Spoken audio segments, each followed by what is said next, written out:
gravação. Quando quiser, Você me ouve bem, Otávio? Todo mundo está me ouvindo? Sim, te ouvindo bem, alto e claro. Só para fazer um teste aí, para não ficar cantando sozinho, né?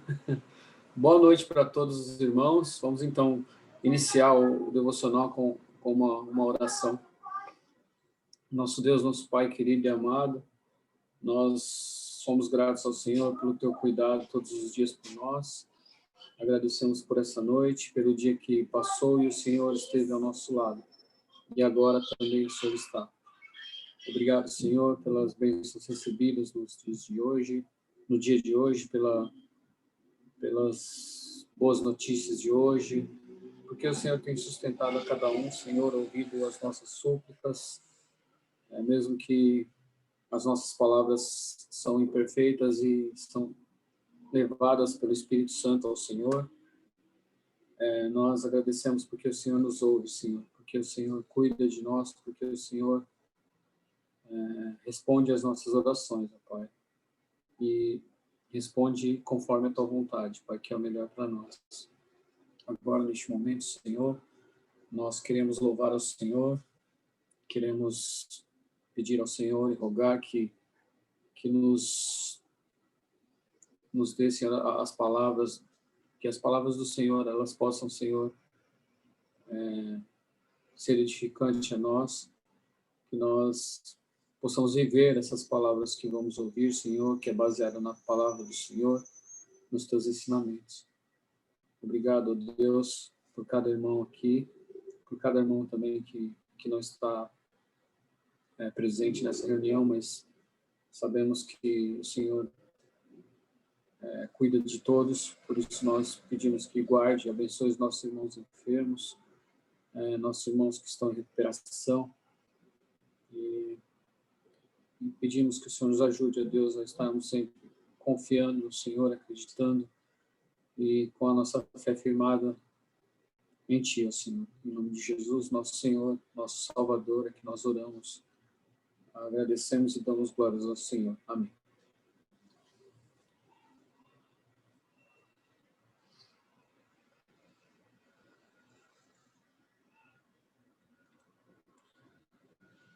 Cantemos então.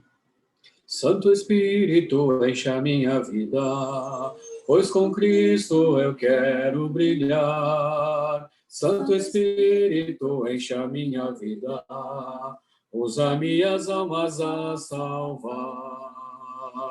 Aleluia, aleluia, aleluia, dou a Cristo Rei. Aleluia, aleluia, aleluia, dou ao Rei. Faz-me, Deus, uma luz fulgurante, que jamais venha escurecer. Faz, ó Deus, que meu facho brilhante brilhe sempre até o amanhecer. Aleluia, aleluia, aleluia, dou a Cristo Rei. Aleluia, aleluia, aleluia, dou ao Rei. Amém.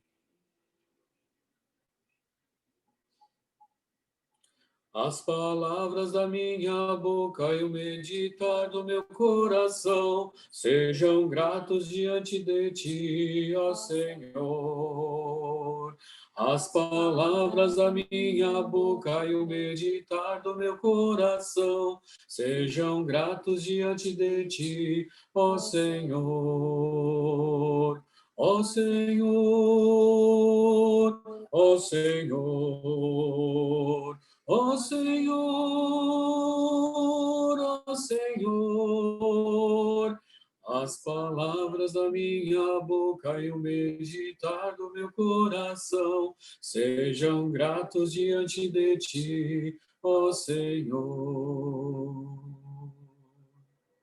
Amém.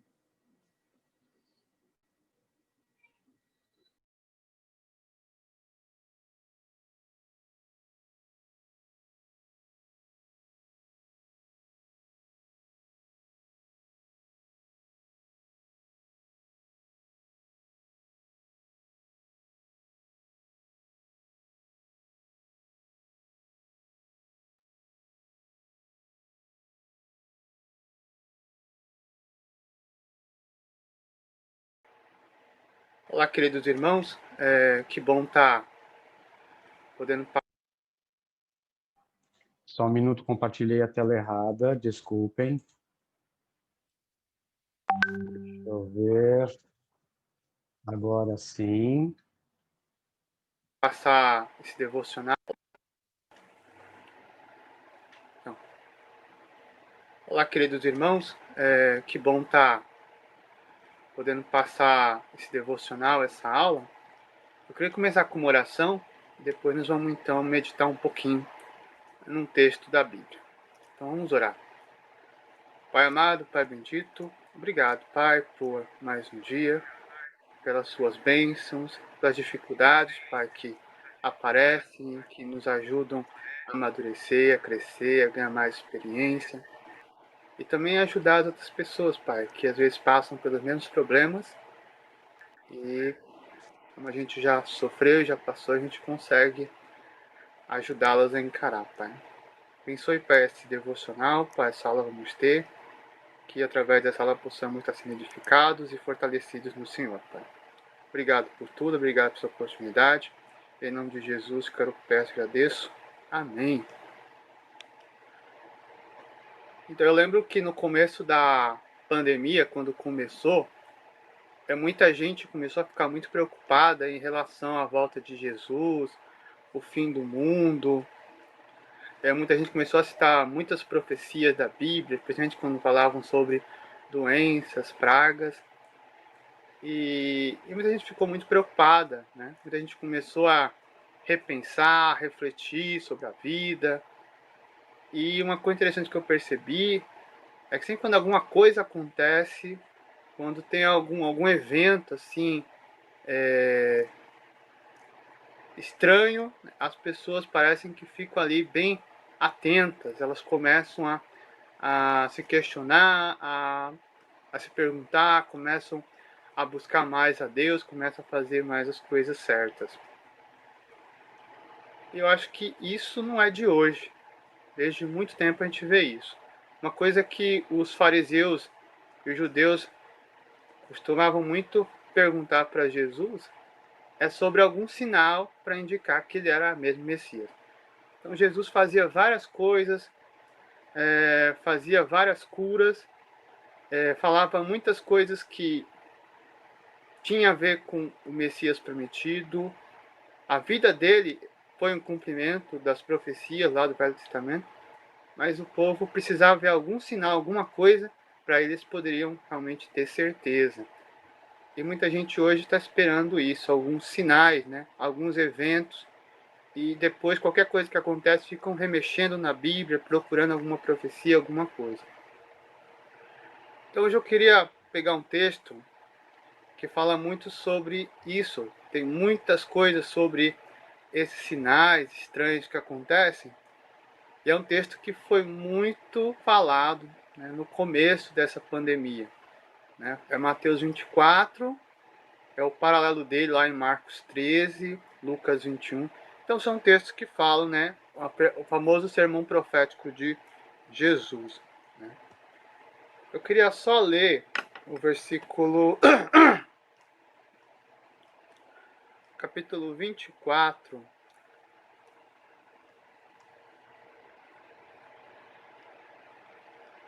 o versículo 34, que Jesus dá todo aqueles sinais, fala bastante coisa, mas olha o que ele fala no versículo 34. Em verdade vos digo que não passará esta geração sem que todas estas coisas aconteçam. O céu e a terra passarão, mas as minhas palavras jamais passarão.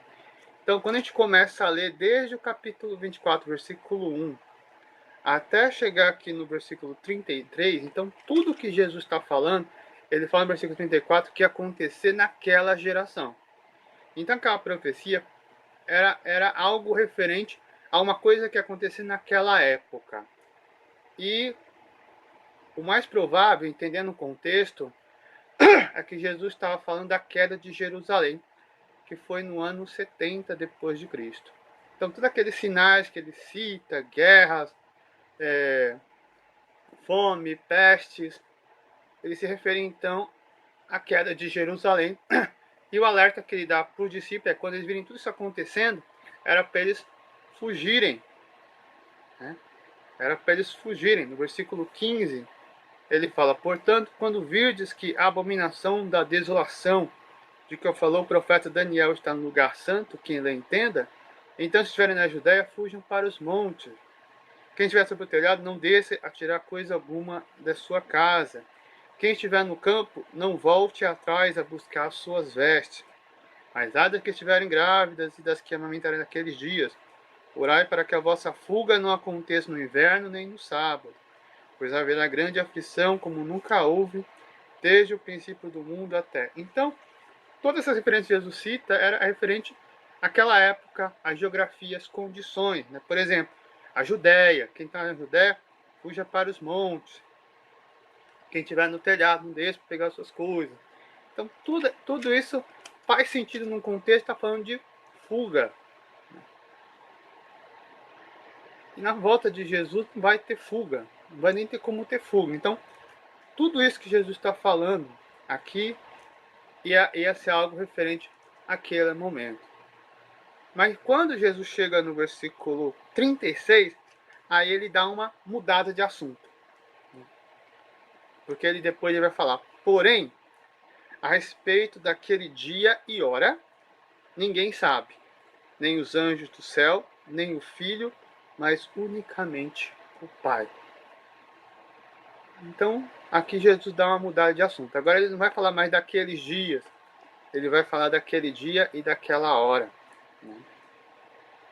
Então ele está falando agora da sua vinda. Aí a gente vai entender que sinal então vai haver da volta de Jesus. Será que tem algum sinal visível que nós veremos? Vai acontecer algum evento e nós vamos perceber? E Jesus então vai fazer 3 comparações bem interessantes. E é essas comparações que eu queria trazer para a nossa reflexão.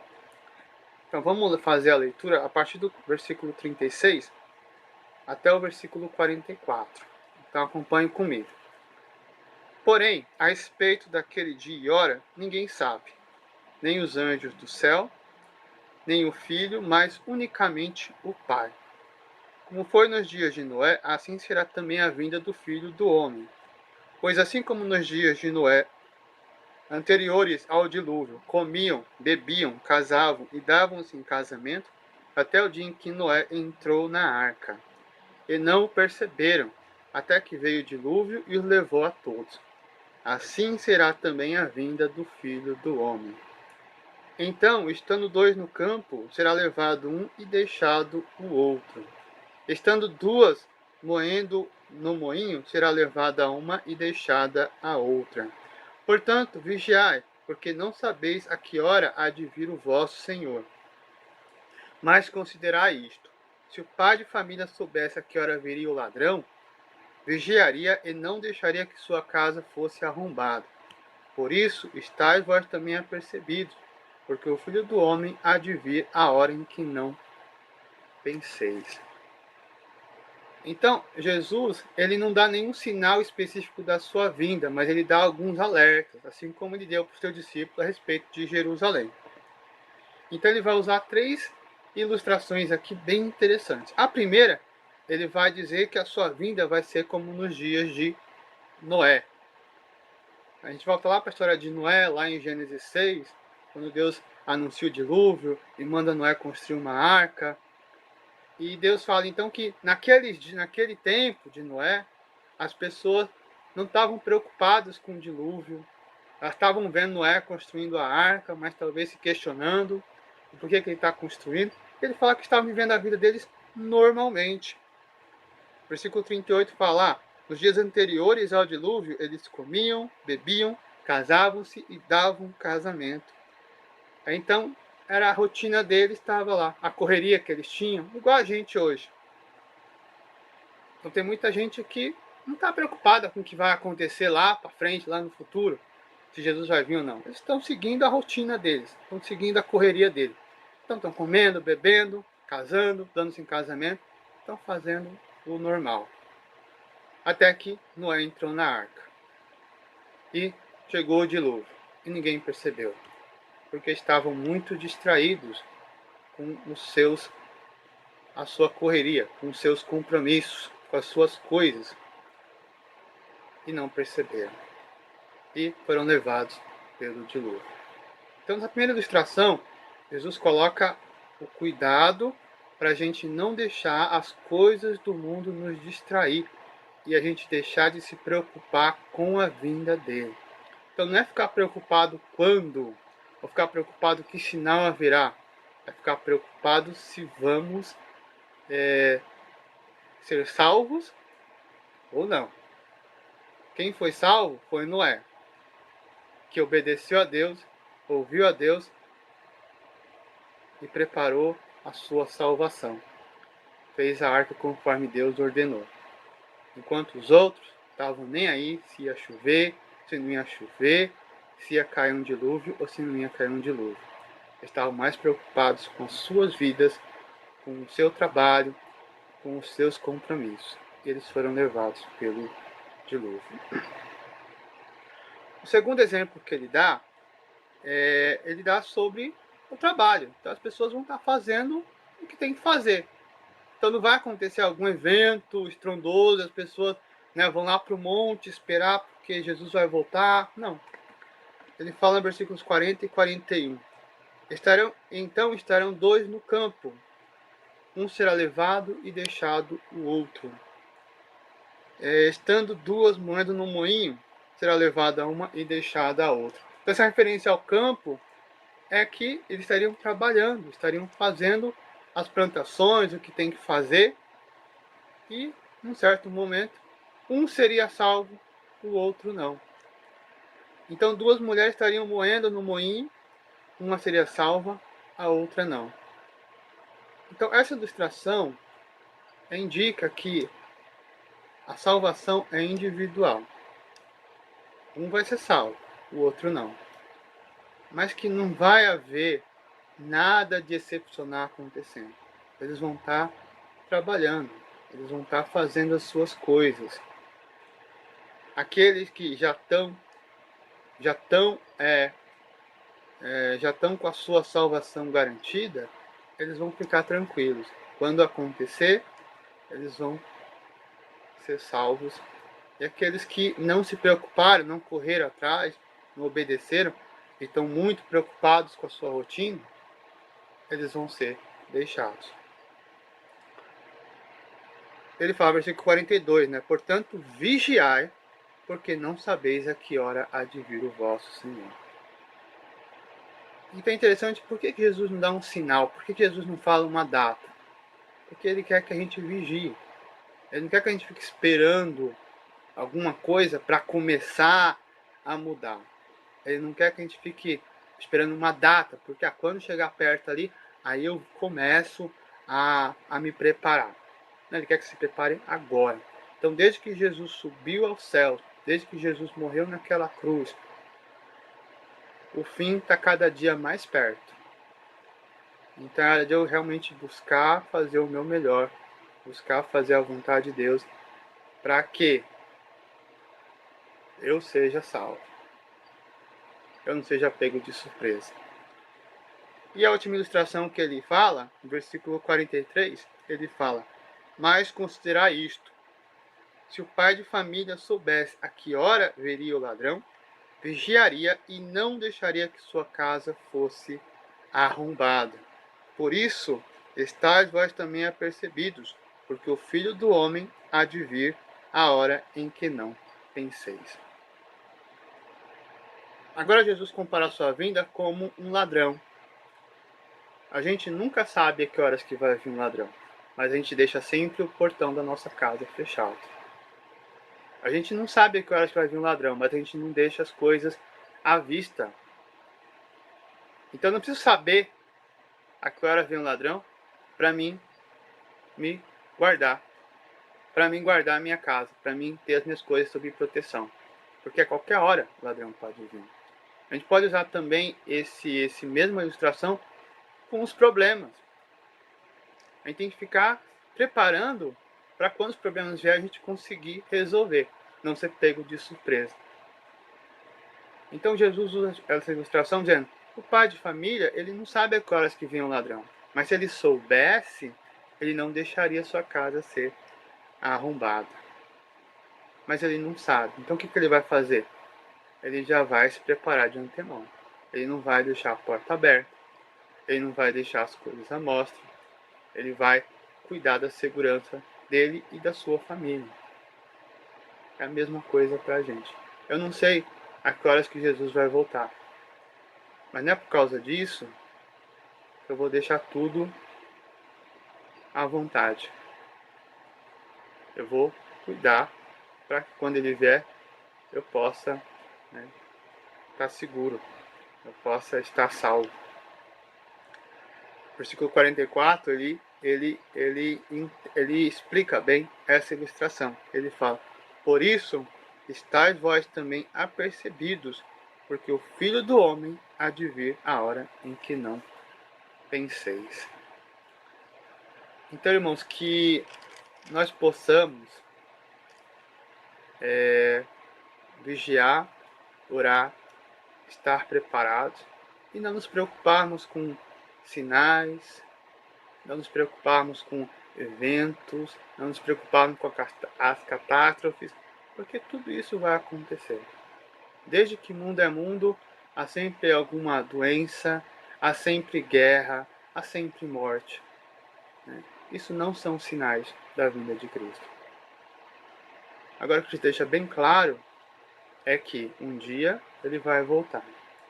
A gente não sabe a hora, a gente não sabe o dia, mas ele deixa um alerta.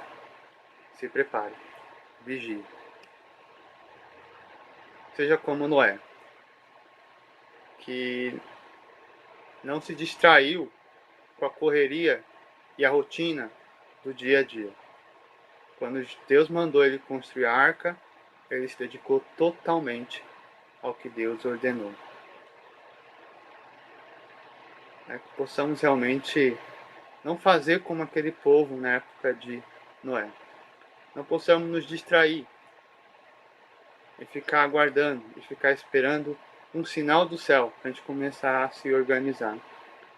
Vamos garantir a nossa salvação. Vamos fazer de tudo para que quando Jesus vier, nós possamos estar ao lado direito dele, assim como ele fala na parábola das ovelhas e dos bodes. Então vamos nos guardar, vamos nos preparar para quando Jesus voltar, nós possamos estar do lado direito, não do lado esquerdo. Que Deus nos abençoe. Amém.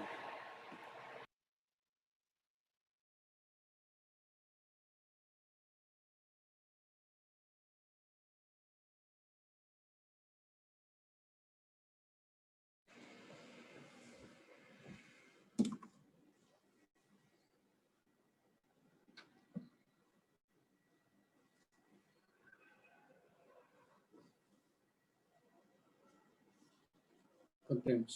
Ó crentes, honra dai ao grande Rei dos Reis, louvor em alta voz cantai, louvor em alta voz cantai.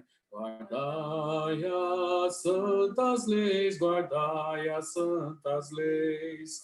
Sião é a nossa, fugi da bela cidade, pois nela vamos morar com os salvos em Cristo Jesus. Aqueles que fiéis a Cristo sempre são.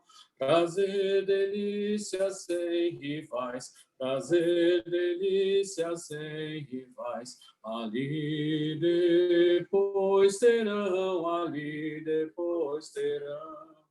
Sião é a nossa, fugi da bela cidade, pois nela vamos morar com os salvos em Cristo Jesus. Erguei-vos, ó cristãos, marchando sem cessar, até herdades lá no além, até herdades lá no além. Sião, eterno lar, Sião, eterno lar. Sião é a nossa, fugir da bela cidade, pois nela vamos morar com os salvos em Cristo Jesus. Amém.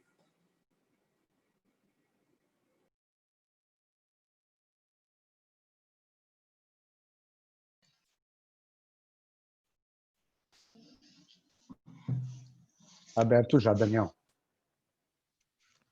Vamos orar.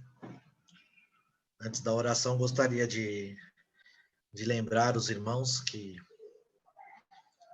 os avisos que foi dado na igreja, no nosso culto de domingo, foi citado vários e vários agradecimentos ali. E esses agradecimentos, eles são a maior prova e uma das maiores provas de que Deus tem respondido todas as orações desta igreja. Isso é um motivo que muito me orgulha da Igreja de Cristo, porque é uma igreja que está muito focada nas orações.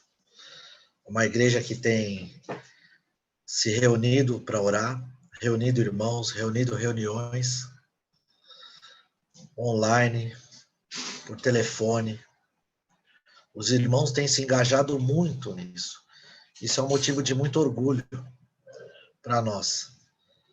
E tem que ser dito. E irmãos, se orgulhem uns dos outros, porque Deus tem respondido às nossas orações. Os pedidos são colocados no seu altar e Deus tem respondido às orações a cada dia. Isso é motivo de muito orgulho. Digo aqui mais uma vez, não me canso de dizer. Igreja, irmãos, continuem orando. Vou fazer uma oração agora. Vou dar um tempo antes para que cada um possa fazer a sua oração. E logo em seguida vou fazer uma oração por todos. Oremos.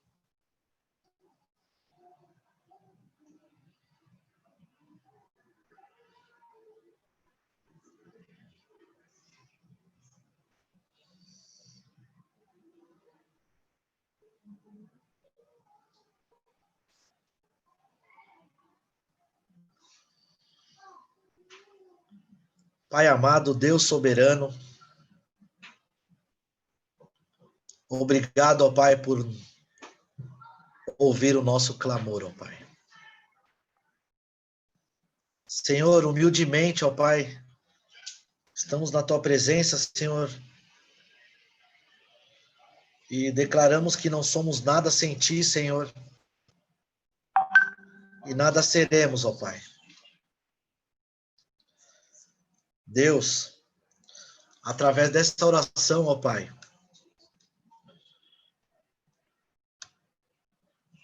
na Tua presença, nós clamamos a Ti pelas Tuas bênçãos, Senhor. Clamamos a Ti, ó Pai, neste momento, pelos pedidos de oração que estão sendo colocados no Seu altar dia a dia, ó Pai.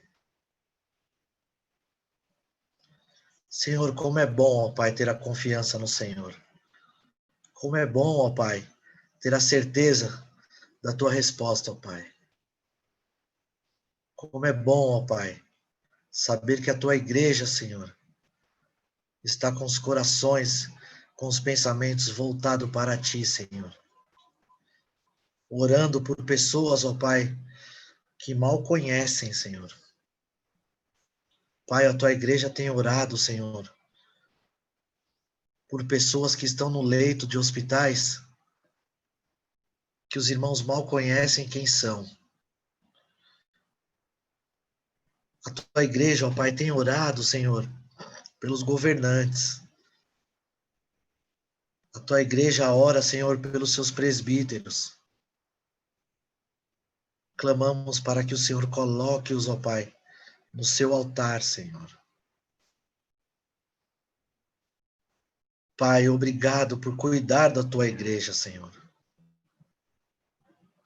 Obrigado, ó Pai, por nos dar esta paz, ó Pai, de espírito, essa certeza, ó Pai, de saber que fazemos parte do teu corpo, Senhor. Pai, olha quanto agradecimento, Senhor. O Senhor, ó Pai, parece que nos ama tanto, Senhor, que a cada dia nós temos boas notícias, Senhor. Nossos irmãos que saem dos hospitais, dos leitos, curados, nossos irmãos que têm sido amparados por Ti, aquelas pessoas que não Te conhecem são amparadas por Ti, ó Pai, porque o Senhor tem entregado no altar esses irmãos, ó Pai. Pai, obrigado pela Igreja de Cristo, Senhor. Pedimos, ó Pai, que o Senhor aumente, ó Pai, a cada dia a nossa fé, Senhor. Pai, obrigado pela condição que o Senhor nos dá de nos preparar, ó Pai, para esperar o Senhor. Que cada dia possamos estar preparados, ó Pai, para a Tua volta, Senhor. Pai, cada irmão presente, Senhor, abençoe. Derrame paz aos lares de todos os irmãos, ó Pai. Derrame a Sua bênção, Senhor. A Tua graça, a Tua misericórdia, Senhor. Derrame também, ó Pai, nos lares e na vida daqueles irmãos que não estão presentes conosco, mas o Senhor conhece cada um, ó Pai. Pai, não canso de Te agradecer, ó Pai. Faltam palavras para agradecer o que o Senhor faz por nós, ó Pai. Esse amor que o Senhor nos dá, ó Pai. Esse sentimento de sustentação, ó Pai, que sentimos através da oração, Senhor. Através do Seu Espírito, ó Pai. Esse sentimento inexplicável, ó Pai. Obrigado, Deus. Obrigado, Senhor. As Suas bênçãos são maravilhosas, ó Pai. Cuide de nós, ó Pai. Em nome de Jesus nós Te oramos e nós Te abençoamos. E nós pedimos a Sua bênção. Amém, Senhor.